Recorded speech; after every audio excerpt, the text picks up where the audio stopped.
రేవంత్ ముఖ్యమంత్రి అభ్యర్థిత్వం ఖరారైపోవడం, ప్రమాణ స్వీకారం క్లియర్ అయిపోవడంతో ఇప్పుడు ఆయన హామీలతో ఫస్ట్ దేనికి సంతకం పెడతారు, నెక్స్ట్ దేనికి చేస్తారు, ప్రధానమైన 6 అంశాలు హైలైట్ చేశారు. గృహ మహాలక్ష్మి పథకం, మహిళలకు ప్రతి నెల 2,500, 500 రూపాయలకి గ్యాస్ సిలిండర్, ఆర్టీసీ బస్సులో ఉచిత ప్రయాణం. ఇది రేపటి నుంచి బిగిన్ చేస్తారా లేదా ఎల్లుండి నుంచి చూడాలి. ఇకపోతే రైతు భరోసా, ప్రతి ఏటా 15,000 రైతులు, కౌలు రైతులకు కూడా 12,000 వ్యవసాయ కూలీలు. అందుకే వ్యవసాయ కూలీలు పల్లె ప్రాంతాల్లో భారీగా ఓట్లేశారు. వరి పంటకు 500 రూపాయల బోనస్, ఇది ఇస్తారా లేదా అన్నటువంటిది చూడాల్సి ఉంది. ఇకపోతే గృహజ్యోతి, ప్రతి కుటుంబానికి 200 యూనిట్ల వరకు ఉచిత విద్యుత్.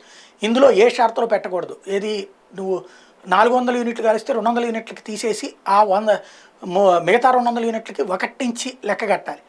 అలా కాకుండా 200 యూనిట్లు కాలిస్తే మాత్రమే మేము ఇస్తామంటే కనుక ప్రజలు తిరగబడతారు. ఇది ఆలోచించుకోవాల్సింది.